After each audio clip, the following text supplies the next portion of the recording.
Mes chers collègues, nous allons consacrer notre seconde audition du jour à l'évocation d'un type particulier de société, les sociétés coopératives et participatives connues sous l'acronyme SCOP.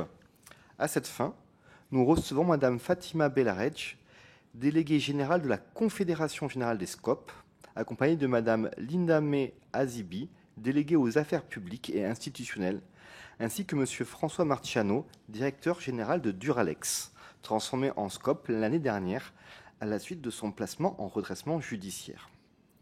Mesdames, Messieurs, je vous souhaite la bienvenue et je vous remercie de prendre le temps de répondre à notre sollicitation. Vos témoignages, votre expertise et vos réponses à nos interrogations seront extrêmement utiles pour nos travaux. Je vais vous passer tour à tour la parole pour une intervention liminaire d'une durée maximale de 10 minutes. Puis, nous procéderons à un échange sous forme de questions et de réponses. Je vous remercie également de nous déclarer tout intérêt public ou privé de nature à influencer vos déclarations.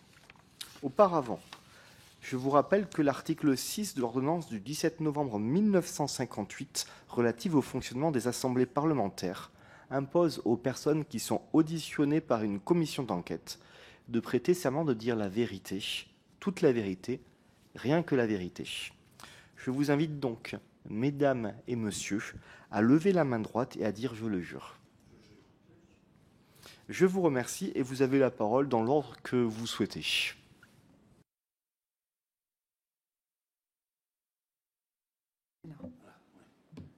Je vais démarrer si vous voulez bien. Tout d'abord, vous remercier pour cette commission d'enquête et en profiter pour remercier François Marciano d'être aussi à nos côtés parce que ça va bien illustrer le sujet qui nous amène aujourd'hui à échanger. Alors, puisque en préliminaire, le temps est court, vous dire très rapidement ce que représentent les SCOP et les SIC que vous avez évoqués, le réseau que j'ai le plaisir de représenter. C'est un réseau d'entreprises qui fait partie pleinement de l'économie française. Aujourd'hui, vraiment dans les grandes lignes, 4600 entreprises, presque 90 000 salariés, emploi coopératif, pour un chiffre d'affaires d'un peu plus de 10 milliards.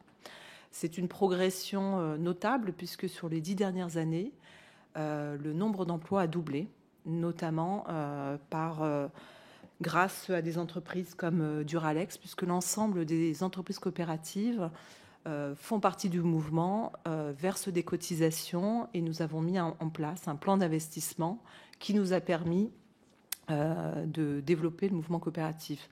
J'aime bien le dire, parce qu'on parle souvent des politiques publiques, et nous ne pouvons que regretter en fait des politiques peu présentes, en particulier sur le sujet de la reprise et de la transmission.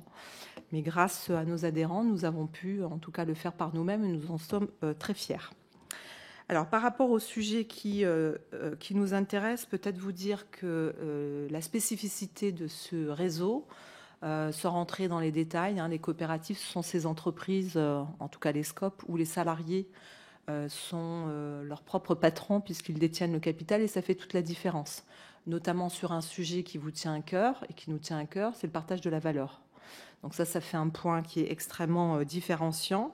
Et puis, puisque nous allons parler défaillance, nous allons forcément parler de ces fermetures d'entreprises, et notamment dans l'industrie, avec un sujet qui nous préoccupe de manière très forte, notamment sur les solutions qu'on peut apporter face à des industries qui ferment. Nous ne pouvons pas répondre à tout, ce n'est pas notre ambition, nous n'aurions pas les moyens, mais nous pensons que nous pouvons apporter de véritables solutions, en particulier pour le tissu des TPE, PME et parfois des entreprises aussi importantes que Duralex, qui représentait donc 228 salariés et sur lequel François reviendra dans un instant.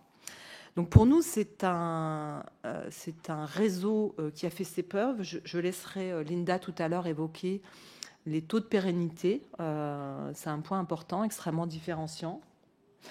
Ce que je voudrais surtout vous évoquer, c'est les problématiques que nous rencontrons, peut-être en commençant par ce qui a la peau dure, c'est les idées reçues. C'est-à-dire que quand vous présentez en fait les coopératives, On va vous parler de plein de choses, mais on ne sait pas en fait de quoi ça relève, parce qu'on va évoquer notamment les scopes qui ne sont pas vraiment des entreprises, qui auraient une absence de concurrence, qui vivraient de subventions. En fait, ce n'est pas une réalité. Les entreprises sont des entreprises qui font face à un marché et qui se retrouvent avec les mêmes sujets que n'importe quelle entreprise. Alors, ce sont des idées reçues qui sont tenaces, puisque nous allons retrouver ces idées reçues, notamment au niveau de la justice commerciale. Donc ça, c'est un point important. Si vous avez un tribunal de commerce, comme ça a été le cas pour Duralex, et donc tous les professionnels qui travaillent autour, les administrateurs, les mandataires qui considèrent en fait que ces entreprises ne sont pas de véritables entreprises, c'est assez problématique, ou bien vont considérer que les salariés ne sont pas du tout en capacité de reprendre leur entreprise. C'est pour ça que les taux de pérennité que vous évoquera tout à l'heure Linda sont l'exemple même, la preuve que non seulement c'est possible, mais qu'en plus ça marche mieux. Et ça marche mieux pourquoi ? Parce que les salariés en fait sont accompagnés par notre réseau. Ils s'improvisent pas. On dit souvent, ça fait appel à la féministe que je suis, mais on ne naît pas en fait coopérateur. On le devient parce qu'on a été accompagné et nous sommes un réseau de proximité. Et je pense que François pourra vous évoquer le rôle de l'Union régionale qui est à ses côtés chaque fois. Alors, je crois qu'il me reste juste 2 minutes, donc pour ne pas faire plus long, simplement vous dire aujourd'hui que les points qui nous préoccupent, c'est l'accès en fait au droit commun qui est inéquitable aujourd'hui. Je pèse mes mots. C'est-à-dire qu'aujourd'hui, vous avez des dispositifs, des aides publiques qui sont là pour accompagner la transmission reprise. Un exemple, nous avons des banques publiques d'investissement. BPI, notamment, fait des aides à la reprise, à la transmission. Ces aides sont ce qu'il y a de mieux pour accompagner la transmission reprise. Le seul souci que nous rencontrons, c'est que la manière dont sont faites ces aides, c'est que les SCOP et les SIC n'y ont pas accès. Voilà, vous faites une transmission saine, vous avez des prêts, transmissions qui correspondent complètement, mais comme il faut prêter à une holding et que les SCOP ne fonctionnent pas de cette manière, eh bien, les SCOP n'ont pas droit à ces prêts. Donc ça, je pourrais vous en donner plein d'exemples, on pourra vous les donner par écrit.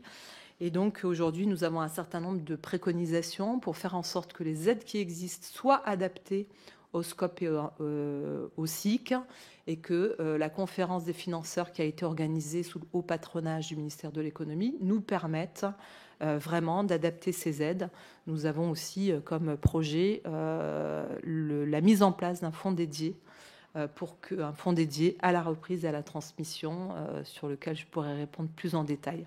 Je vais passer la parole pour rester dans mon timing tel que vous l'avez proposé.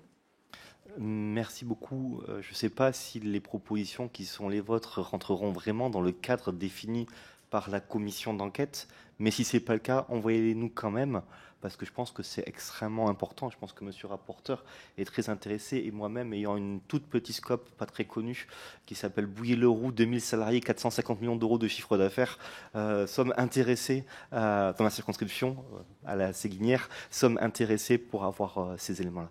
Avec plaisir. Madame Azibi, je vous en prie. Je vous remercie. Bonjour à toutes et tous. Messieurs les députés, merci pour cette audition. Je vais juste intervenir en complément de ce qu'a dit Fatima sur la question des taux de pérennité. Parce que, disons que ça va mieux en le disant, parce qu'effectivement, il y a encore des idées reçues à battre en brèche sur le taux de survie des SCOP et des SIC. Donc, je vous les énumère assez rapidement avant de donner la parole à François. Donc, sur les transmissions d'entreprises saines, parce que nous, disons qu'on raisonne en termes d'origine de création d'entreprise. Sur les transmissions d'entreprises saines aux salariés, on a un taux de pérennité à 50-90%. Sur les reprises d'entreprises en difficulté, un taux de pérennité de 76%. Sur les transformations d'associations de 86%. Sur les coopératives créées ex nihilo de 75%. Et pour l'ensemble des entreprises françaises classiques, on est à 61% à 5 ans. Donc voilà, on voit bien qu'il y a en moyenne un taux de pérennité qui est près de 20 points supérieur à celui de la moyenne des entreprises françaises.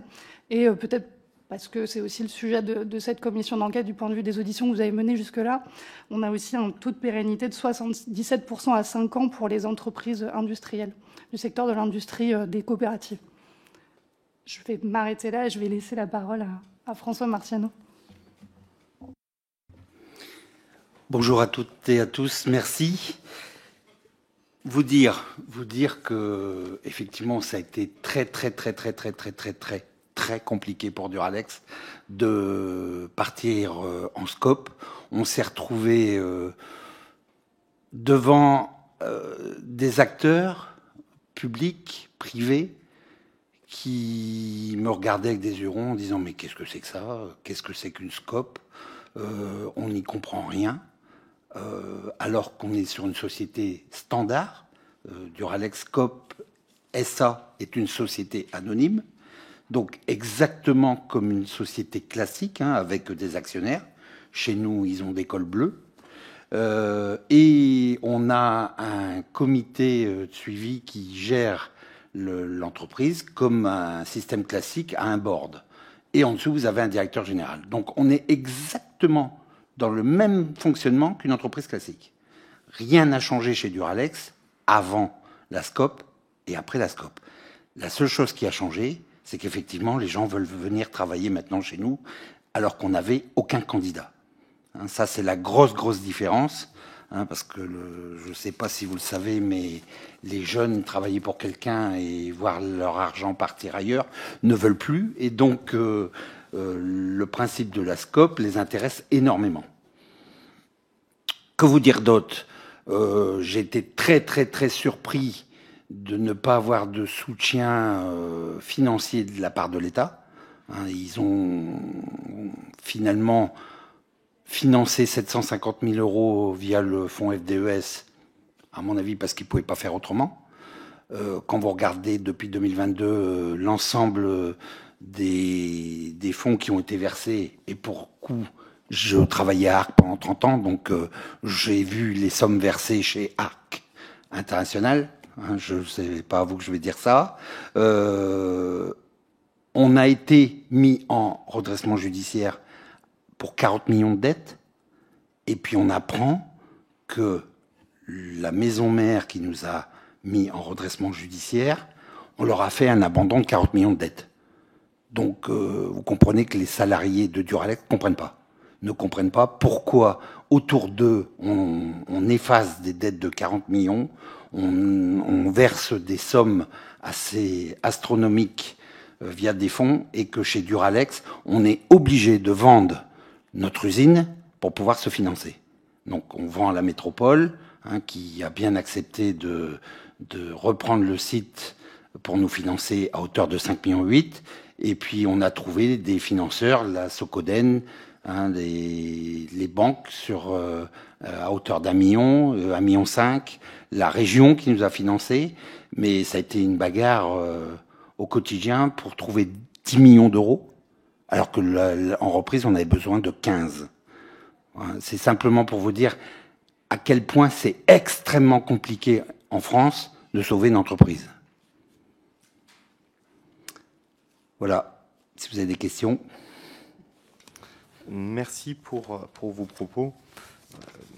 Je vais parler un peu au nom du rapporteur, mais je pense qu'il m'en sera gré, ainsi que je pense de l'intégralité des députés, pour vous dire bien sûr tout le soutien qu'on apporte à la société Duralex, à l'ensemble des personnes qui travaillent dans la société Duralex, des familles, parce que c'est souvent des histoires familiales, mais également des sous-traitants qui sont aussi bien sûr impactés par les difficultés qui sont les vôtres aujourd'hui. Est-ce que ça serait possible d'avoir un petit point actuel sur Duralex? Donc, quelles sont la situation quand vous êtes arrivé, d'une part, et d'autre part, où est-ce que vous êtes aujourd'hui, tant d'un point de vue industriel que économique? D'accord. Alors, on a repris l'entreprise, je vous le disais à l'instant, on a été chercher des prêts pour capitaliser, on a réussi à lever 4 millions d'euros pour démarrer. Donc les 4 millions d'euros ont servi dès le 1er août à payer les salaires du mois d'août. Vu que vous reprenez une entreprise, au 1er août, vous avez une page blanche. Vous devez demander vos autorisations d'exploiter, vous devez enregistrer votre marque dans 140 pays, vous devez demander l'autorisation d'exporter, etc., etc., etc. Enfin, je ne vais pas vous faire un cours sur la création d'une entreprise, mais c'est exactement ce qui se passe. Hein. Vous reprenez pas une entreprise, vous créez une entreprise. À partir de là, on a pu commencer à exporter fin août. Depuis août, l'entreprise vit sur uniquement ce qu'elle vend. Hein, donc c'est très très très tendu parce que je vous rappelle que le business plan est prévu à 3 ans avant d'être à l'équilibre.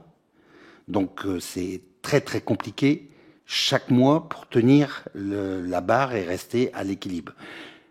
Ce qu'on fait, c'est qu'on a ouvert un magasin d'usine pour prendre des parts de marché. On a ouvert un café et 2 magasins qui vont ouvrir dans 15 jours sur Paris. Et on a découpé le monde en 10 zones. On a embauché des commerciaux qui sont arrivés en janvier.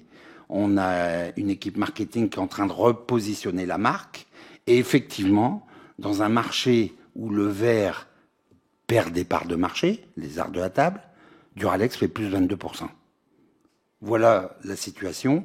Hein, c'est la bagarre au quotidien, mais on avance exactement dans ce qu'on avait présenté au tribunal et exactement dans le business plan qui a été présenté. Seulement avec un manque de fonds considérable. Parce que si on avait eu nos fonds dès le départ, on pouvait investir dans les 2-3 machines qui nous permettent d'aller chercher des marchés supplémentaires et donc de retourner l'entreprise beaucoup plus rapidement. Également, on a démarré à 226 salariés. Aujourd'hui, on est 242 à ce matin. Hein, alors que dans les 3 repreneurs, 2 licenciés 50 personnes. J'insiste là-dessus parce que eux avaient les financements par le fonds, mais pas nous. Pourquoi? Est-ce que c'était parce qu'on était une scope? Je ne sais pas. Mais la situation fait que aujourd'hui, Duralex a présenté un plan au tribunal et ce plan est suivi au mois le mois. On a dit ce qu'on faisait, on fait ce qu'on dit. Dois-je comprendre qu'aujourd'hui, malgré les difficultés, vous êtes en adéquation avec l'objectif qui était le vôtre pour atteindre l'équilibre financier sous 3 ans? C'est ça, c'est exactement ça. Vous indiquez aujourd'hui ne pas avoir de fonds fournis par l'État. Est-ce que, à l'heure actuelle, l'État vous accompagne lorsque vous avez potentiellement des difficultés de trésorerie, ne serait-ce que pour reporter un certain nombre d'impôts ou de cotisations qui sont à la charge de la SCOP? Alors, on a eu une difficulté en décembre dernier, justement parce que le fonds FDES a tardé à être versé. On n'a pas pu payer l'URSSAF. Ils nous ont étalé sur 10 mois. Avez-vous eu un accompagnement de structures telles que le CIRI ou autre? Alors, on est suivi par l'équivalent du CIRI au niveau de Bercy, qui nous suit et qui nous demande un état presque tous les 15 jours. Est-ce que vous jugez l'accompagnement de l'administration en adéquation avec vos besoins? Aujourd'hui, je vous réponds oui. Au départ, non. Parce que s'ils nous avaient versé un prêt de 9 millions au départ, on n'aurait pas eu besoin de vendre notre usine et donc payer un loyer, donc encore s'affaiblir. Là-dessus, je suis très dubitatif. Également, on a une dette de CO2 d'1,2 million qui date de 2017 sur l'exploitant de l'époque qui n'avait pas payé. On doit la payer, 1,2 million. On a repris à la barre du tribunal, mais comme on vend à la métropole pour se financer, on va avoir 1,4 million de plus-value. Donc, on a de l'argent par la métropole, mais l'État nous le reprend de l'autre côté. Donc, c'est un peu compliqué, quoi. Merci pour avoir répondu à mes différentes questions. Monsieur le rapporteur, je vous en prie. Merci, Monsieur le Président. Bon, d'abord, merci à vous d'être là. C'était, je crois, important pour nous, dans les travaux de cette commission d'enquête, on puisse vous entendre à la fois l'expression et d'ailleurs, puisque vous avez dit, il y a un problème d'idées reçues à déconstruire, et donc le passage devant une commission d'enquête parlementaire permet cela, permet pour la représentation nationale d'avoir une pleine conscience et pleine connaissance à la fois de vos mécanismes, de votre fonctionnement, de vos objectifs et des difficultés qui sont les vôtres. Pour celles et ceux qui nous suivent aussi ou qui liront nos échanges, que c'était important aussi, à travers l'exemple de Duralex, malgré les difficultés, d'avoir aussi dans nos travaux l'idée que des choses sont possibles, et de comprendre comment elles le sont et comment elles pourraient l'être davantage dans plus de cas. On parlera peut-être de Vencorex tout à l'heure, mais comment on peut améliorer les choses. Donc moi je vais avoir quelques questions, peut-être commencer sur ce que vous avez dit, monsieur Marciano. Vous avez dit pas de soutien financier de l'État. Moi j'aimerais, vous savez, on s'intéresse dans cette commission d'enquête au rôle des pouvoirs publics. Est-ce que la puissance publique fait son travail? Est-ce qu'elle le fait bien, etc., etc. On interroge les choix politiques, structurels, les lois, les décisions politiques, mais aussi l'attitude, si je puis dire, des pouvoirs publics plus conjoncturels, ou en tout cas sur des cas particuliers.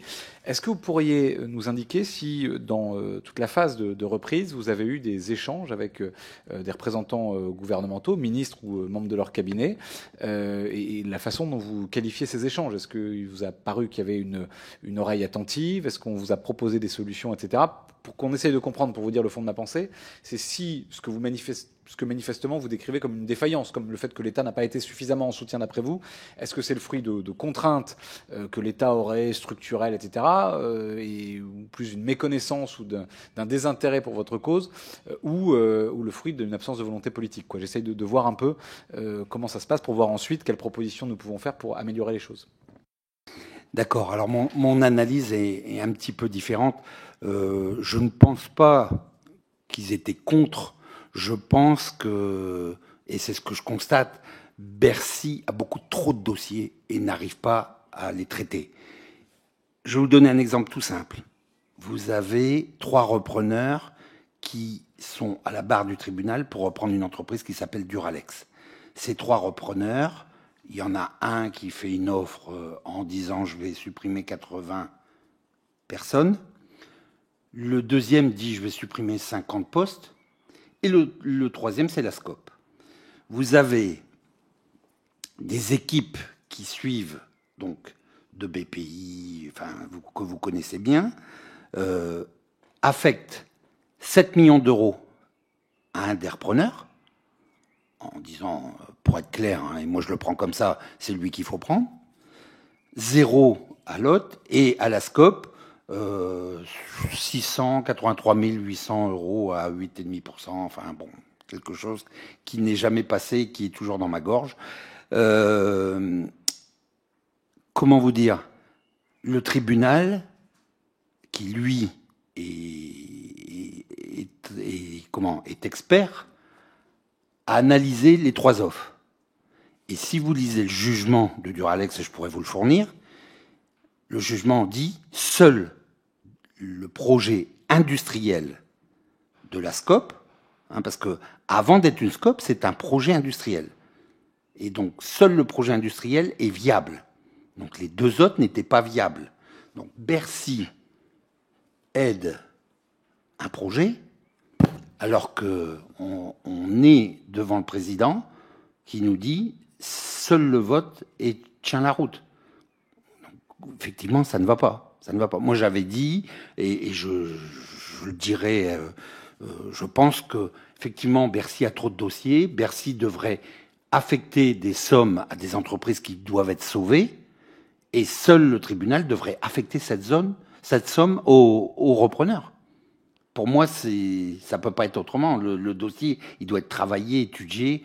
Vous imaginez que la région et la métropole ont mis je ne sais plus combien d'experts autour de la table pour vérifier si le projet industriel tenait la route. Donc vous imaginez le travail qu'il y a eu derrière, alors que Bercy ne peut pas faire ça. N'a pas les moyens. Enfin, ils n'ont pas une armée pour aller voir chaque entreprise. Je pense que là, il y a quelque chose qui devrait être corrigé à mon sens.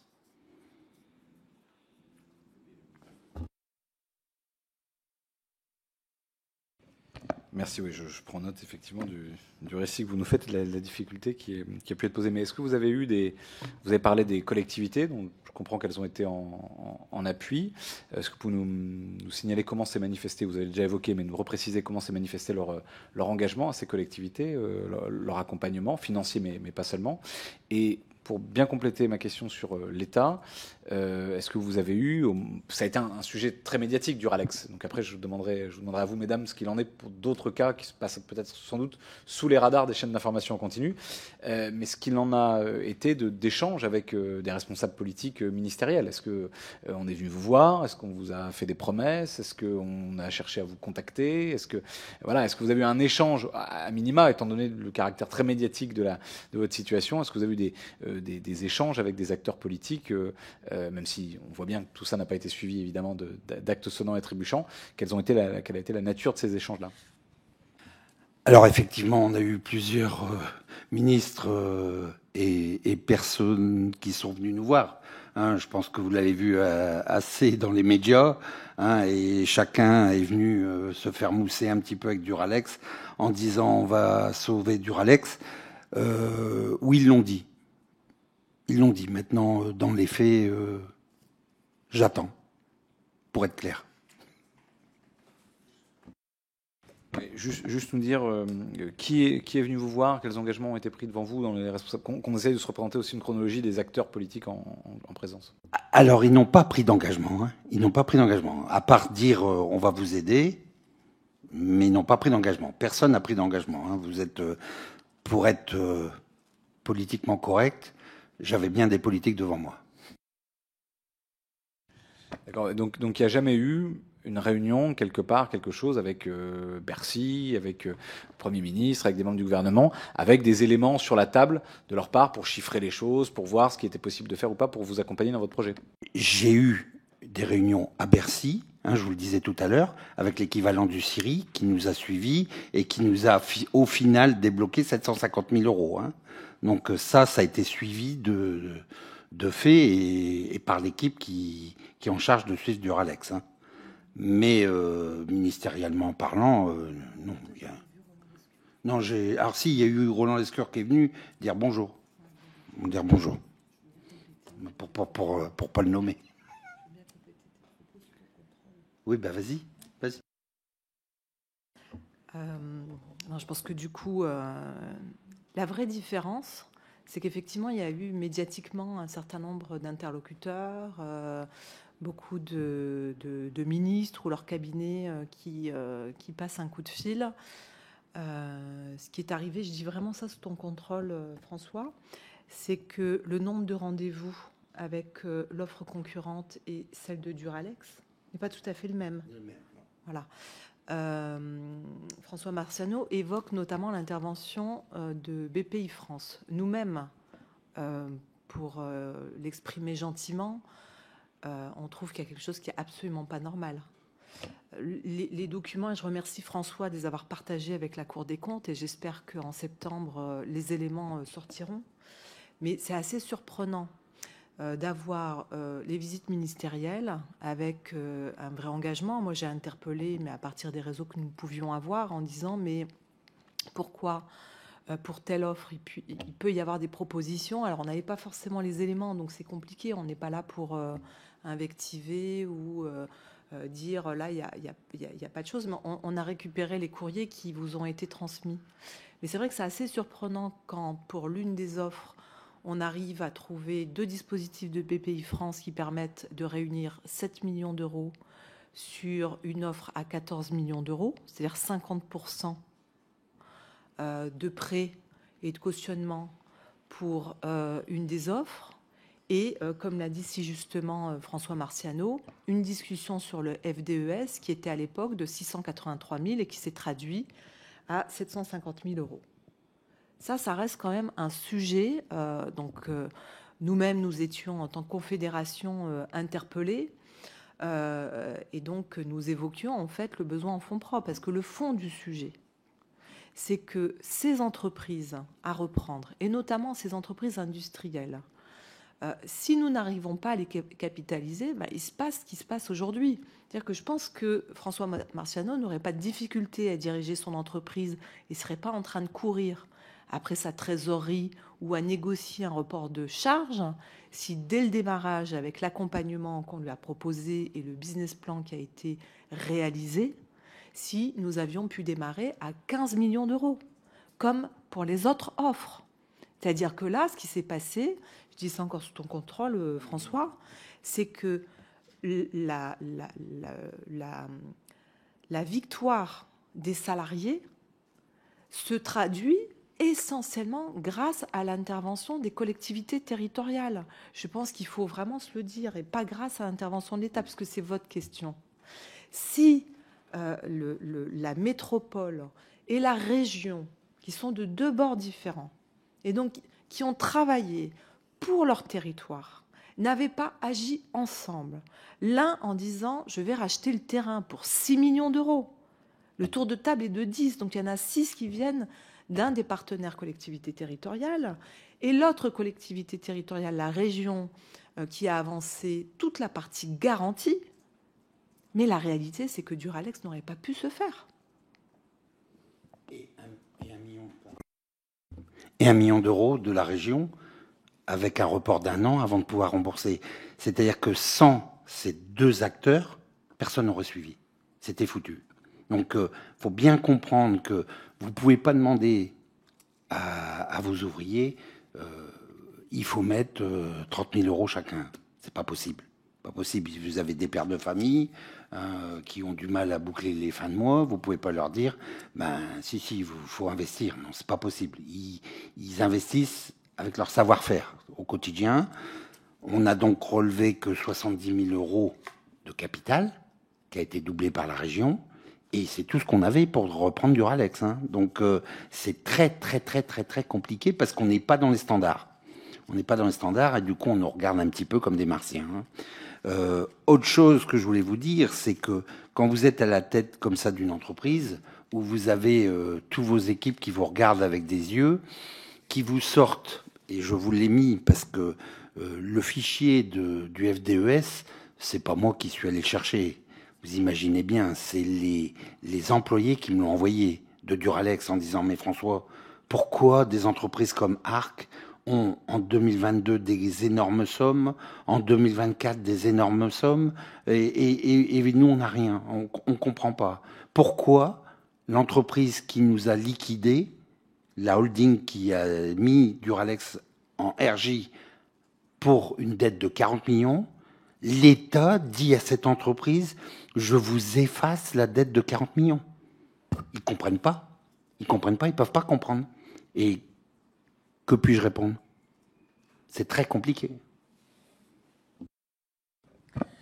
Et je ne le comprends pas non plus. Ce que vous dites est particulièrement important pour nous, y compris sur le rôle des collectivités locales, dont on voit qu'elles ont pu... Elles vont pas toujours très bien, les collectivités locales. C'est moins qu'on puisse dire, mais qu'elles ont eu un apport décisif. Ce qui m'amène à vous demander, mesdames, si... là, on a le cas du Duralex et j'y reviendrai après, évidemment. Mais est-ce que, les collectivités locales, à votre connaissance, dans le cadre du réseau qui est le vôtre, ont toujours cette approche-là, peut-être plus facile que l'État, parce qu'elles connaissent mieux peut-être les acteurs en présence? Ou est-ce qu'il y a encore là aussi le poids des idées reçues qui fait que il y a une difficulté et qu'il y aurait besoin, pour le coup, d'une plus grande intervention de l'État auprès de ces collectivités pour les inciter à soutenir des projets de reprise comme celui-ci? Parce que ma question initiale tout à l'heure était justement, dans les cas les moins médiatiques que celui-là, quelle est l'implication des pouvoirs publics? Donc j'ai bien compris nationalement les réserves qui étaient mises, mais localement, savoir un peu comment ça se passe. Globalement, on a quand même des collectivités territoriales qui ont une meilleure connaissance en fait, des difficultés que peuvent rencontrer les entreprises. Donc la relation de nos unions régionales, parce que ce sont plutôt nos unions régionales qui interviennent sur le terrain, elles existent sur tous les territoires. C'est-à-dire qu'il y a même un conventionnement qui leur permet d'intervenir pour tout ce qui est création, reprise, transmission. Néanmoins, on va avoir quelques disparités, mais bon, ça aurait été un scoop que ce soit l'inverse. Et donc, il peut y avoir certaines politiques volontaristes. nous, notre intérêt au niveau du réseau, c'est que les collectivités territoriales travaillent main dans la main avec l'État, parce que c'est indispensable. Dans les dispositifs qui sont mobilisés, nous avons des dispositifs en particulier pour les entreprises en difficulté. On citait le FDES, mais il existe d'autres dispositifs. Il existe notamment l'assurance chômage. Et donc, c'est un travail à réaliser main dans la main avec France Travail, la direction du travail, le contrat de plan État-région et les réunions qui sont mises en place entre les régions et les préfectures. Donc, tout cet écosystème-là est extrêmement important. Globalement, on a, à part quelques régions qui vont se mettre en retrait, qui ont toujours l'impression qu'elles donnent trop d'argent, mais le problème ne vient pas trop des collectivités territoriales, et j'allais dire heureusement qu'elles sont présentes et moteurs. Et je crois que les régions qui ont cette compétence économique, la sauvegarde de l'emploi reste quand même au cœur de leur action. Là où on ira beaucoup plus loin, c'est vraiment ce travail main dans la main. Vous avez évoqué Vancorex. Vancorex, on ne peut que regretter, et là je pense que les idées reçues c'était du costaud. Hein. C'est-à-dire qu'on est persuadé là, que pour un groupe dans la chimie, qui est un groupe international, mais comment des ouvriers, enfin, vraiment, il y a quelque chose de culturel ou de mental sur lequel on a encore un gros travail à réaliser. Et donc là, notre réseau non seulement a été mobilisé un peu tardivement, mais on a passé pratiquement tout notre temps à expliquer que la SCOP, c'était une vraie entreprise. Et je vais vous donner un autre exemple qui nous a beaucoup mobilisés, qui s'appelle Citex. C'est une entreprise industrielle dont le projet n'a pas été jusque la fin. Cette entreprise, c'est une entreprise qui est en Alsace, sur laquelle, dans le Grand Est, malheureusement, on a connu beaucoup de fermetures d'usines. Et donc là, pour le coup, on a un écosystème où tout le monde travaille main dans la main, que ce soit l'État, les collectivités territoriales, notre union régionale qui a sauvé beaucoup d'entreprises, a pu faire beaucoup d'accompagnement. Et cette entreprise manquait dans le tour de table de fonds propres. Bon, un peu ce que vous a expliqué François Marciano tout à l'heure. C'est-à-dire qu'à un moment donné, on fait l'évaluation du besoin pour pouvoir repartir. C'était la dernière usine qui avait mis en place un procédé de volet isolant et qui était la dernière entreprise sur le territoire français à faire ce type de fabrication. Eh bien, tout le monde était d'accord sur le fait qu'il fallait sauver l'entreprise, mais tout le monde, vraiment tout le monde. Et ce projet est emblématique de l'impuissance publique. Je pèse vraiment mes mots. Parce qu'on s'est retrouvé dans une période que vous avez bien connue, c'est-à-dire juste après la censure, et un gouvernement qui venait juste d'être repositionné. Et du coup, une absence totale d'avoir des interlocuteurs qui nous ont demandé de patienter. Sauf que quand vous êtes sur une reprise d'entreprise au tribunal, les temps sont très courts. Vous ne pouvez pas demander 3 mois supplémentaires. Ce n'est pas possible. S'il n'y a plus d'argent dans les caisses, François, il fallait déposer l'offre. Vous avez gagné 1 mois. Mais en fait, le tribunal, il choisit la période nécessaire en fonction de ce qui reste dans les caisses. C'est-à-dire que tant qu'on peut payer les salaires, on va pouvoir reporter d'1 mois, etc. Donc, on a obtenu 2 reports. Et ensuite, c'était plus possible. Et donc, nous avions mis en place une expérimentation. Quand je dis nous, ça s'est fait main dans la main avec des représentants de l'État, des représentants de la région, l'entreprise elle-même, pour faire bénéficier en fait de l'assurance chômage et de faire cumuler notamment 2 aides qui existent. Sauf qu'il existe un texte. Il existe un texte qui fait que l'assurance chômage, vous pouvez bénéficier d'une aide qui est le reclassement pour les salariés et d'une autre aide qui est de créer et de reprendre une entreprise. Sauf que dans la vraie vie, en dehors des scopes, ce ne sont jamais les mêmes personnes, sauf pour les scopes. Et ça, c'est quelque chose qui n'est pas intégré. Donc, on avait demandé à faire une expérimentation, puisqu'on l'a testé sans que l'État s'en rende compte. Donc on a réussi à sauver 5 entreprises, dont Bergère de France, dont vous avez peut-être entendu parler, et qui a permis ce cumul des aides avec la volonté de tout le monde, y compris préfet, etc. Puis d'un seul coup, on se rend compte, quand les partenaires sociaux reprenaient la gestion de l'UNEDIC, que ça, normalement, c'est pas possible. Et bien, figurez-vous qu'on a préféré sacrifier 67 emplois parce qu'on ne pouvait pas trouver la solution rapidement. Il fallait faire une exception, et si on faisait une exception, peut-être que c'était la porte ouverte à des millions d'euros qui allaient disparaître.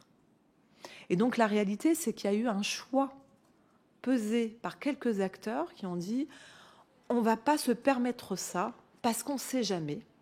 Et donc on a 67 personnes qui sont parties pointer au chômage, et on nous a consolés en nous disant qu'on les accompagnerait du mieux qu'on pourrait dans le cadre de leur chômage, sachant que l'expérimentation qu'on proposait ne faisait pas dépenser 1 euro de plus sur l'assurance chômage. Vous voyez, à un moment donné, comme on le dit dans la vraie vie, les gens qui ont perdu leur emploi ne comprennent pas qu'on puisse arriver à ce type d'aberration, et de se dire, vous voyez, ça rentre pas dans les cases. Pour rebondir, déjà, je vous remercie de rappeler à quel point la censure a pu avoir des impacts sur nos territoires. On a eu de cesse de le dire, mais à croire qu'on n'a pas été entendu. Mais c'est pas ça trop le sens de mon propos. Vous dites que vous avez voulu expérimenter. Il y a un certain nombre aujourd'hui de réflexions sur la capacité que pourraient avoir les préfets, au cas par cas, de pouvoir quelque part apporter des évolutions en dehors de la norme. Ça peut être de la norme telle que vous le définissez dans l'accompagnement des personnes qui ont des difficultés, enfin des entreprises qui ont des difficultés financières. Ça peut être aussi des évolutions par rapport à tout ce qui est lié à l'environnement. Pensez-vous qu'à un moment donné, on doit redonner un peu plus de proximité dans la décision, bien sûr dans un cadre de loi qui est clair et précis, qui ne bouge pas, mais entre la loi et les décrets, parfois il y a quelques petites évolutions. Pensez-vous pas qu'on devrait avoir une sorte de réflexion pour redonner une certaine proximité de décision, pour faire du cas par cas en fonction des difficultés que rencontrent les entreprises ou même les associations, les structures de territoire? Je ne peux répondre que positivement à cette question. C'est-à-dire que si je reprends quelques exemples, on vient de citer Citec, quand vous avez des acteurs locaux qui font l'écosystème du développement économique, ne pas prendre en compte leur avis est vraiment problématique. C'est-à-dire que là, on a au cœur, y compris différents acteurs. Là, je pense à des acteurs qui sont sur le développement économique, que ce soit la région, que ce soit la métropole, que ce soit la DRETS, que ce soit France Travail, que ce soit le préfet. Et donc, vous avez quand même des acteurs qui connaissent en fait ce tissu entrepreneurial. Et là, je peux vous dire que leurs avis sont remontés. Alors, on était dans faute à pas de chance, mais la réalité, c'est que prendre en compte leur avis, moi, je ne pousserai pas jusqu'à une totale décentralisation, mais je pense qu'à un moment donné, sur des sujets sur lesquels il est important de rentrer dans la granularité, on va dire, de l'information que détiennent des représentants de l'État ou des politiques publiques, ça me paraît extrêmement important. Merci, Monsieur le Président. Je ne réagirai pas trop longuement à votre provocation sur la censure. Je regarde ce que j'entends. Moi, je ne regrette pas d'avoir essayé de changer de gouvernement. J'aimerais un gouvernement qui, notamment dans le cadre du Duralex, mais dans d'autres, on pourrait parler de Vancorex, et ma question va concerner Vancorex, agirait plus fortement, et qu'il appartient à ceux qui sont en place de faire en sorte de ne pas être censurés et donc de mener des politiques conformes aux volontés du pays. Mais bon, on aura ce débat dans d'autres lieux et d'autres cadres. J'entends en même temps aussi les difficultés. C'est pas de gaieté de cœur qu'on fait tomber un gouvernement, particulièrement dans cette situation. Mais au moins ici nous avançons, et puis je ne doute pas que si un gouvernement demain venait à reprendre toutes nos préconisations, eh bien ça changerait pour vous et pour moi notre rapport à la censure. Mais j'en reviens à l'objet de cette audition. Merci, vous avez lancé un beau débat avec le président, entre le président et le rapporteur, mais on a l'habitude aujourd'hui. Sur Vancorex et la reprise en société coopérative, comment vous expliquez la décision du tribunal de Lyon et là aussi, peut-être, plutôt que d'être uniquement dans le commentaire de ce qui s'est passé, qu'est-ce qu'il a manqué? Qu'est-ce qu'il aurait fallu? On nous dit du temps. Les représentants des collectivités, on parlait des collectivités, qu'on a reçues ici, nous disent on avait tout ce qu'il fallait, il nous fallait 15 jours. C'est terrible. Voilà. Donc le temps, quoi d'autre? Et voilà, en fait, est-ce que l'implication de la puissance publique, à quel niveau est-ce qu'elle aurait pu changer les choses et qu'aujourd'hui on aurait un beau projet de reprise en société coopérative pour Vancorex? Au-delà du temps, vous savez, dans les affaires des entreprises en difficulté, ça n'arrive jamais comme ça, 15 jours avant. Ce qui est rapide, en fait, et là où on a besoin de réactivité, c'est à partir du moment où le tribunal lance le chronomètre. La réalité, c'est pour ça que j'évoquais notamment la relation qu'on peut avoir au territoire. Ce qui est vraiment important, c'est que justement les services de l'État avec les collectivités territoriales ont d'excellents dispositifs qui leur permettent en fait d'avoir ces fameuses cellules avec lesquelles on travaille assez régulièrement pour justement prendre le poumon des premières difficultés. Vous savez, quand un redressement judiciaire quelle que soit la procédure collective au niveau d'une entreprise, je ne sais pas de quand datait ton premier redressement judiciaire pour Duralex, mais voilà, c'est des signaux. En fait, vous avez plein de signaux et ça, c'est suivi en fait par les représentants de l'État et des collectivités territoriales. C'est à ce moment-là en fait qu'il faut travailler. Et donc ça, quelle que soit l'entreprise, Vancorex, vous savez, quand à un moment donné, les gens s'époumonnent un mois avant en disant là du coup il y a pas les repreneurs et que on commence à réfléchir à la solution coopérative quand vraiment on a vu qu'il y avait vraiment personne. Mais enfin, il y a cette prise en compte. Enfin, je veux dire, c'est une responsabilité. Pour le coup, c'est une responsabilité publique. Et moi, je ne vais pas rentrer dans votre débat, c'est le vôtre. Mais la réalité, c'est que ce que nous attendons, nous, c'est... et d'ailleurs, on voit bien que sur nos sujets, on a besoin de soutien transpartisan, parce que la vision de l'entreprise n'est pas la même. Enfin, on voit bien que en fonction des bords. Par contre, là où vous vous retrouvez, c'est notamment sur la sauvegarde de l'emploi. Et sur la sauvegarde de l'emploi, ce dont on a besoin, c'est d'avoir une politique de soutien claire. Moi, si vous saviez, en fait, sur la transmission reprise, mais ça fait des mois, des années, moi, ça fait 25 ans que je suis dans le mouvement coopératif. À chaque fois qu'on se tourne, en tout cas vers le réseau, en se disant « Ah, bah tiens, c'est intéressant », on a l'impression qu'une semaine après, on a oublié les engagements. C'est un peu comme quand les ministres viennent sur les sites. Parce que je peux vous assurer d'une chose, c'est que 100% de ceux qui suivent en fait la reprise ou la transmission se disent bah, « Tiens, c'est bien dommage ». Vous voyez, par exemple, sur la transmission saine, parce qu'on parle des défaillances, sur la transmission saine qui ne relève pas des défaillances, mais qui est, on fait racheter l'entreprise. Nous accompagnons pour racheter l'entreprise. Le cédant ne nous donne pas l'entreprise. Par contre, on les accompagne, on les accompagne, et les cédants nous disent tout le temps, mais pourquoi on n'était pas informé de cette solution ? Sur les entreprises en difficulté, c'est la même chose. Qu'est-ce qui fait qu'à un moment donné, donc on a vraiment quelque chose de culturel à travailler ? Demain, si vous avez une politique clairement porteuse de la solution coopérative, vous verrez, on sera un des acteurs parmi les autres. Hein. On n'a pas cette ambition de tout transformer, mais on sera un des acteurs sur une solution et pas informé un mois avant pour Vancorex. Mais c'est-à-dire qu'autour de la table, quand vous faites votre rencontre entre préfecture et régions qui regardent en fait toutes les entreprises en difficulté, vous n'avez pas que les consulaires classiques. Vous avez aussi le monde des coopératives et qui pourra derrière dire dans les solutions, il y a ça ou il n'y a pas ça.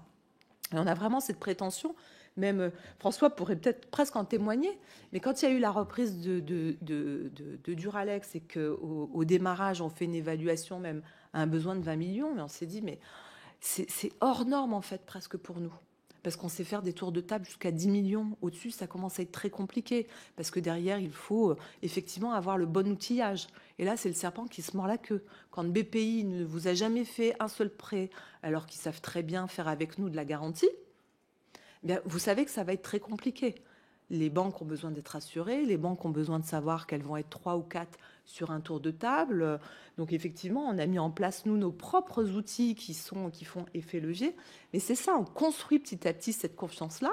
Et je peux vous dire que les régions avec lesquelles nous avons travaillé avec le concours de l'État, le Grand Est, vous regardez, sur les entreprises en difficulté, tout le monde nous connaît, il n'y a plus de sujet culturel. Voilà. Mais ça, c'est encore tout ce travail qui est à réaliser. J'étais un peu trop longue. Excuse-moi, François. Oui, alors pour compléter, déjà vous parliez les collectivités. Au tribunal, j'avais à ma droite le président de métropole, qui est de droite. À ma gauche, j'avais le patron de région, qui est de gauche. Et à mes côtés, j'avais la préfète de région. Sans ces 3 personnes-là, le dossier était mort. Donc c'est pour vous dire à quel point le soutien des régions et du local est très très important. Autre chose, parce que pareil, dans l'imaginaire, les gens disent Scope, c'est un joujou, on s'amuse. On a présenté un dossier. On a présenté un dossier de Scope. On a racheté avec les ouvriers Duralex 4,5 millions. Je rappelle, on a mis 4,5 millions sur la table. Les 2 autres offres ne mettaient pas 4,5 millions sur la table. Faut le savoir. On était les seuls à mettre cette somme. Parce qu'à un moment donné, il fallait racheter les stocks. Et on estimait que les banques ne pouvaient pas perdre encore une fois de plus de l'argent. Et on a dit, on va assurer cette charge. Donc, effectivement, c'est pas un jeu, c'est pas une Scope, c'est pas un truc dans l'imaginaire qui ne fonctionne pas. C'est extrêmement professionnel. Moi, quand j'ai mis le dossier Duralex, j'ai appelé les copains. Est-ce qu'on va faire une LBO? Est-ce qu'on va on va trouver des actionnaires? C'est comme ça, on a monté un projet professionnel. Et en fait, on s'est dit, et là, je peux vous le dire, à un moment donné, tiens, comment je fais pour garantir que mon projet professionnel va réussir? Et l'unique moyen, c'est Télescope. Parce que c'est le seul modèle qui va pas pomper l'argent de la boîte. Donc, en mettant le modèle Scope à notre projet industriel, on était sûr de gagner. Vous voyez, donc c'est pas du tout ce qu'on pourrait penser en se disant, bah non, ils font mumuse avec une Scope ou je sais pas quoi. Non, pas du tout. C'est bien le seul et unique modèle qui permettait de garantir. Pendant 20 ans, ils ont pompé sur Duralex. Pendant 20 ans, ils n'ont pas investi chez Duralex. Je sais pas si vous le savez, je vais vous donner une anecdote. Chez Duralex, il n'y a pas l'assainissement. On a 17 fosses septiques. Chez Duralex, il n'y a pas l'eau potable. On pompe dans la nappe phréatique. Voilà le résultat de 20 ans de non-investissement dans une entreprise française au milieu de la France. Donc, non, la Scope, c'est pas un jeu, c'est bien un modèle qui permet de sauver une entreprise à long terme. Je voulais réagir parce que je veux bien être sûr de comprendre, parce que c'est important que de notre côté, on comprenne bien, parce que vous avez indiqué que c'était surtout les élus locaux qui vous avaient accompagné, et en même temps, vous avez indiqué qu'au niveau du tribunal, vous étiez accompagné de la préfecture, qui elle-même est le représentant de l'État. Est-ce que vous pouvez nous expliquer en quoi cette différence entre le national et la préfecture, alors que la préfecture c'est l'État, et qu'est-ce que vous a apporté la préfecture dans votre dossier pour la reprise et l'accompagnement? Je vous le disais tout à l'heure, quand on crée une entreprise de cette taille-là, vous démarrez d'une page blanche. Et donc, vous devez demander l'autorisation d'exploiter. Les équipes de la préfecture étaient avec nous. Vous avez des documents à remplir de tous les côtés. Ils vous aident à remplir les documents. Ils vous aident à vous diriger vers les bons services. Ils appellent les services pour que ça aille vite. Parce que, pareil, comme vous n'avez pas de capital, vous pouvez pas vous permettre de prendre des avocats qui vont remplir et qui vont vous coûter les yeux de la tête. Donc, toute l'équipe de la DRIS, de la DREAL, de tous les services de la préfète était à nos côtés pour nous aider à bien rédiger et à bien avancer dans tous ces enregistrements obligatoires pour pouvoir exploiter Duralex. Et était en lien avec Bercy pour être sûr que le fonds FDES soit versé en temps et en heure. Donc, si je synthétise rapidement de ce que je comprends, vous n'avez pas eu le soutien financier que vous espérez et que potentiellement d'autres structures auraient pu bénéficier. Ça, c'est votre regret. Mais en même temps, vous jugez que l'accompagnement de l'État derrière a été assez présent pour l'ensemble des documents et des préparations à avoir. Absolument, tout à fait. Merci. Monsieur le rapporteur, je vous en prie. Merci. Avant d'avoir une dernière question un peu générale, peut-être juste pour partager ça avec nous, peut-être nous décrire un peu là maintenant l'ambiance chez Duralex, chez les salariés, comment ça se passe et comment dire, est-ce qu'il y a des changements palpables dans l'organisation quotidienne dans la vie de l'entreprise avec l'avant-scope et le maintenant en scope? Alors, il y a plusieurs choses, hein. Il y a déjà la réaction des salariés. Ils éteignent la lumière maintenant. Dès le 1er août, quand on a fait le tour de l'entreprise, et je suis allé voir les salariés, puis je disais, c'est éteint. Et ils disaient, ouais, mais il faut pas dépenser maintenant. Hein. Donc, vous imaginez déjà l'état d'esprit. Ça, c'est la première chose. La deuxième chose, c'est qu'on a maintenant des représentants des salariés qui sont au comité de pilotage, qui sont formés par l'Union régionale des SCOP, qui est présent, qui accompagne en permanence les ouvriers pour les monter en compétences et les amener à prendre des décisions. Alors aujourd'hui, je suis ce qu'on a dit au tribunal. Donc, on suit notre feuille de route, il n'y a pas de décision à prendre pour l'instant. Donc, on suit, mais on est en train tout doucement de former ce comité auquel je soumettrai des budgets pour qu'ils les votent et qu'ils prennent leurs décisions. Vous voyez, donc c'est vraiment une éducation et une avancée avec les ouvriers. La dernière chose, c'est que, je vous le disais tout à l'heure, à Orléans, on disait va pas travailler chez Duralex, c'est là où on gagne le moins. Aujourd'hui, avec la SCOP, alors j'ai augmenté de 3% les salaires pour les remettre à peu près au niveau de la région. Mais les gens viennent parce que c'est une SCOP. Ils savent que l'argent va rester dans l'entreprise, ne va pas sortir de l'entreprise. Et enfin, on a bien 228 salariés qui disent « Non, nous on veut pas de dividendes, nous on veut sauver la boîte ». Vous imaginez, hein, ils ne veulent pas gagner de l'argent en plus, ils veulent sauver leur entreprise. Merci. Alors, j'ai une dernière question pour vous, Madame la déléguée générale, qui peut-être en appellera une autre, mais ça dépendra de votre réponse. Vous avez rappelé dans votre propos liminaire le poids économique qui est celui des sociétés coopératives, qui est loin d'être négligeable, c'est le moins qu'on puisse dire. Vous avez rappelé, et on vient d'en avoir un exemple là, la puissance de ce modèle et son intérêt sur plein d'aspects. Écologique, vous l'avez dit, si les lumières sont plus fermées, le député écologiste que je suis, il voit un gain pour la planète, mais aussi démocratique, en termes de qualité de vie au travail, d'enracinement aussi dans le territoire, de fierté pour les territoires, parce que c'est vrai qu'aujourd'hui on pense Orléans, on pense Duralex, et pour des bonnes raisons, et on y pense avec l'idée qu'il y a des choses qui marchent bien, etc., etc. Bon, donc vous avez rappelé tout ça, et donc, pardon, je la pose de façon un peu triviale ma question, mais est-ce que, compte tenu de ce que vous représentez, vous avez le sentiment que vous avez suffisamment vos entrées, si je puis dire, auprès des pouvoirs publics, à Matignon, à Bercy, auprès du gouvernement de la République française? Non. Non, mais très clairement, pour décrocher des rendez-vous, c'est beaucoup de temps et pas beaucoup de résultats. En fait, à chaque fois qu'on obtient des rendez-vous, c'est, excusez-moi l'expression, parce qu'on met le couteau sous la gorge de nos interlocuteurs. Ce qui s'est passé pour Citec, comme je l'évoquais, fait que effectivement j'ai fini par obtenir le rendez-vous, tout ça avec les conseillers à Matignon, le conseiller PME que j'avais rencontré il y a 1 an et demi. C'est François Marciano qui m'a mis en relation avec le directeur de cabinet de l'industrie, tu te rappelles? Voilà, c'est tout le temps ça.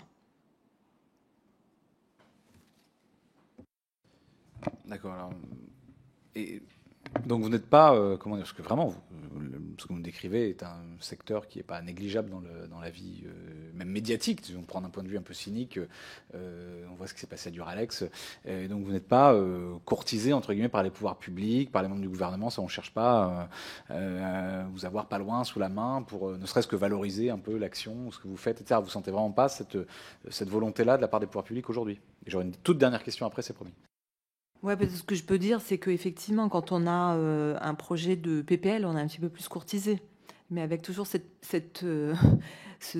prisme, alors sur lequel nous, on est très attentifs, parce qu'on a dans un réseau d'entreprises, moi je le dis souvent, je ne suis pas la seule, le président, enfin notre réseau, hein, on aime bien aussi cette dimension collective, pas juste pour dire qu'on fait du collectif pour du collectif, c'est qu'on sait que c'est la force du collectif fait que, en tout cas, on a un message politique très, très fort, qui est de dire, effectivement, on a différentes sensibilités auprès de nos dirigeants d'entreprise, donc c'est important de ne pas être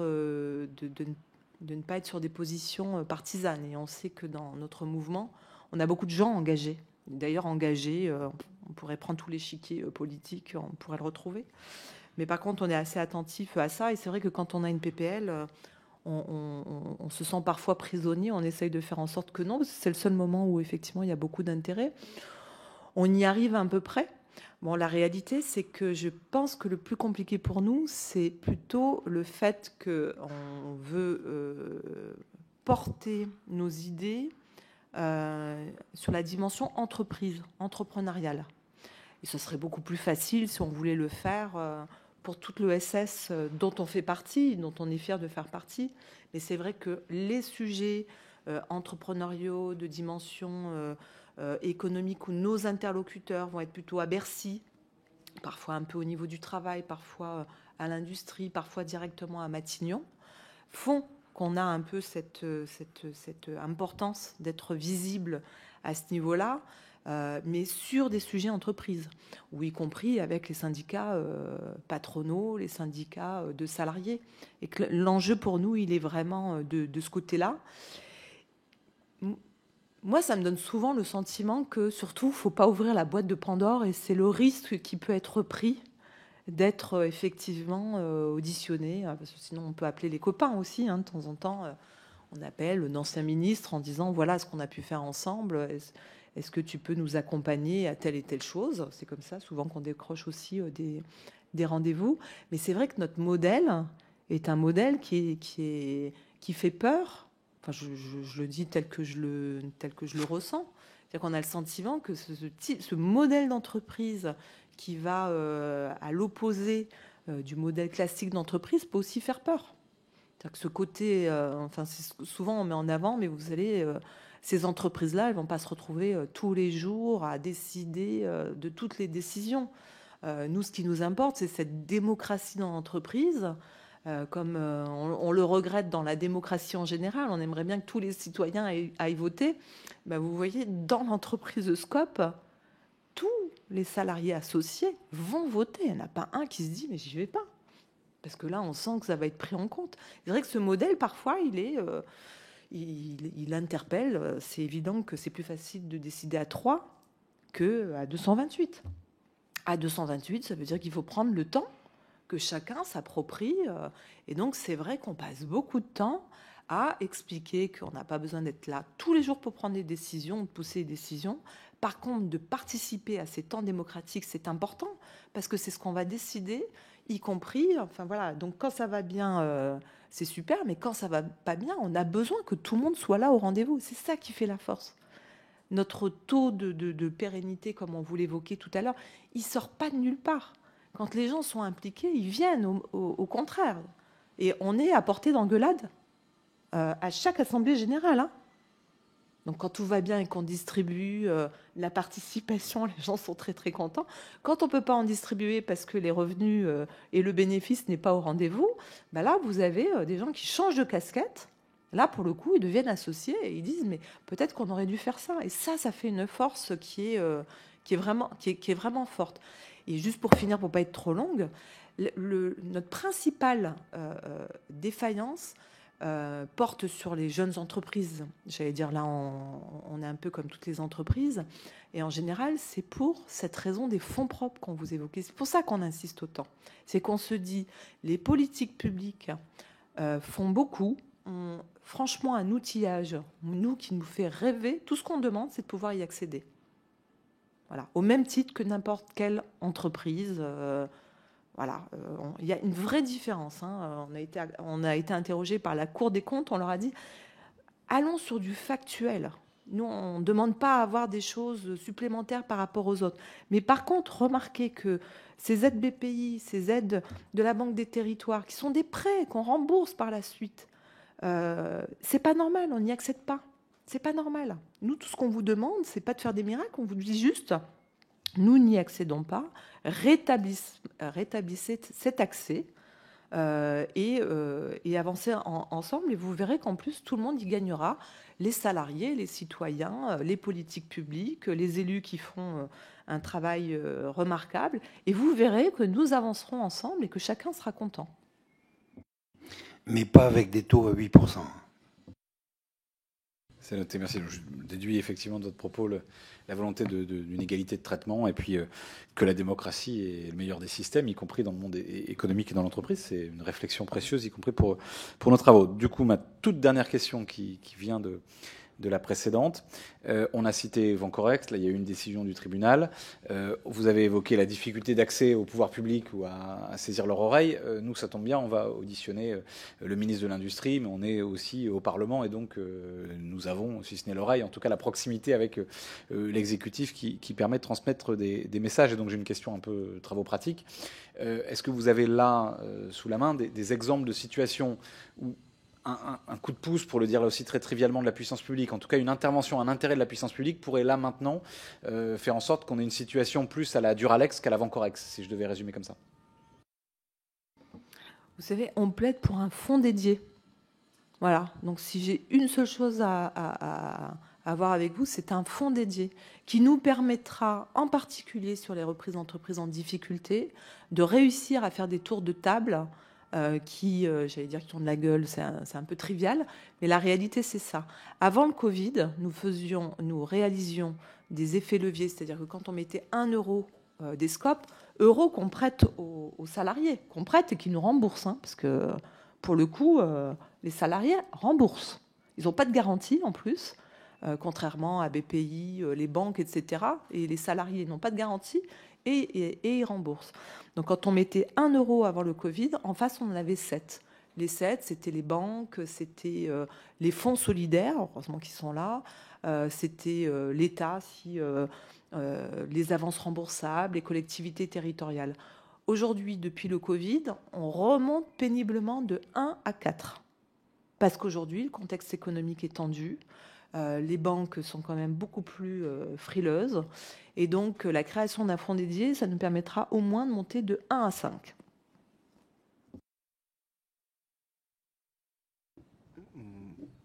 Merci beaucoup. Je voulais aborder un dernier sujet avant de clôturer nos débats. Et la question est pour vous, Monsieur Marciano. Juste avant vous, on avait la ministre Pénicaud et on abordait de façon assez rapide, mais néanmoins avec des opinions différentes, l'accès au CDI. Et là-dessus, vous avez dit dans vos propos liminaires qu'aujourd'hui, c'était difficile de trouver des CDI, ou du moins d'attirer des jeunes au CDI, et que finalement, si je comprends bien, vous voulez donner des CDI, mais vous ne trouvez personne en face, parce que vraisemblablement, il y aurait au moins pour les plus jeunes, et sans critiquer, mais juste de façon de constat, une approche relative, c'est-à-dire que pour eux, le CDI n'est plus le Graal, comme c'était le cas peut-être sur les générations passées. Est-ce que vous pouvez aborder ce sujet-là par rapport à nos travaux? Parce que comme nous avons des opinions divergentes, c'est toujours intéressant de s'appuyer sur les personnes qui sont les pieds ancrés sur le terrain de la réalité industrielle. Alors effectivement, ma vision, j'ai 40 ans de métier dans le verre, donc je connais un peu, j'ai fait 30 ans chez Arc et 10 ans chez Duralex. On est en train de changer, on est en train de complètement changer. Avant, Et l'homme que je suis peut vous le garantir. On arrivait, on avait un travail, on était fiers, on bossait pour le patron et on faisait attention. Les jeunes vous regardent disant « bosser pour quelqu'un ?» Ah non, moi c'est hors de question. Donc on est en train de changer de génération et cette génération ne veut plus des standards de classiques et veulent changer, veulent être maîtres de leur destin. On est en plein changement. Je pense qu'il y a du monde qui devrait faire attention à cela parce que ça devient de plus en plus compliqué.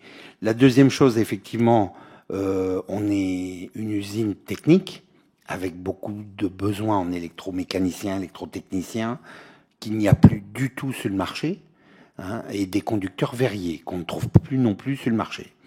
On s'est donc doté d'une classe en interne, hein, et on travaille avec France Travail pour faire une semaine en classe dans l'usine et une semaine en alternance sur le terrain pour former nos propres personnes. Et puis, au moins, on arrive un petit peu à avoir des CDI. Sinon, les jeunes viennent en CDD, voire disent non, moi, je préfère rester en intérim, je gagne plus. Puis au moins, si ça va pas, je pourrais partir. Mais non, vos CDI, non, c'est pas intéressant. Le salaire est pas assez intéressant. Vous voyez, c'est un vrai changement de culture, hein. C'est l'instant présent. L'avenir, il le voit pas. Donc, faire un CDI, acheter une maison, enfin, ce que nous, on a pu faire dans notre jeunesse, pour eux, c'est pas du tout le cas, hein. Ils ont une autre vision. Est-ce la bonne? Je ne sais pas, je suis pas calé pour le dire. Mais en tous les cas, les jeunes, c'est fini. Ils veulent plus travailler pour quelqu'un, hein. Donc, ça va devenir compliqué si on ne trouve pas des méthodes dont on parlait des scopes, hein. Peut-être que demain, il faut mettre une commission qui va trouver une nouvelle idée et peut-être un mix entre le système classique, capitalistique et la scope et de créer un nouveau modèle pour l'avenir. Vous savez, je crois qu'on va tous d'accord. On va pas imposer à la jeunesse de s'adapter à notre système. Je crois que ça va être au système de s'adapter à la manière dont les gens travaillent. Néanmoins, je remarque qu'il y a une petite friction de génération qui d'ailleurs au demeurant extrêmement intéressante. Et j'ai hâte, non pas de vieillir, mais de voir dans quelques années comment le système se sera adapté, parce que en vrai, c'est de la jeunesse qui va faire tourner nos usines demain.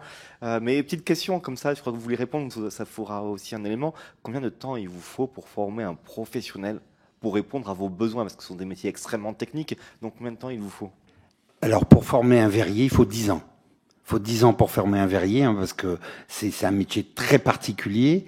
En plus, on a un savoir-faire chez Duralex qui est hyper pointu. Il faut 10 années pour avoir vraiment ce qu'on appelle un professionnel du métier, quoi. Donc, c'est très, très, très, très compliqué, quoi.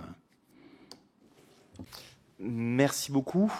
Merci beaucoup, mesdames. Merci beaucoup, monsieur. Je vous propose de compléter nos échanges.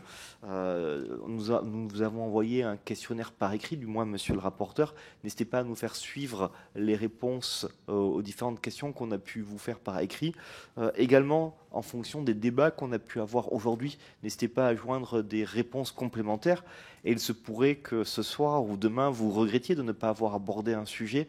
Donc n'hésitez pas également d'aborder par écrit tous les éléments que vous jugerez importants de mettre à notre connaissance.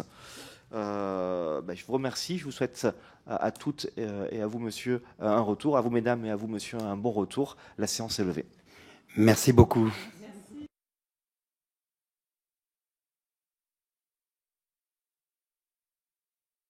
En fait, dans le projet... Ouais, dans le projet...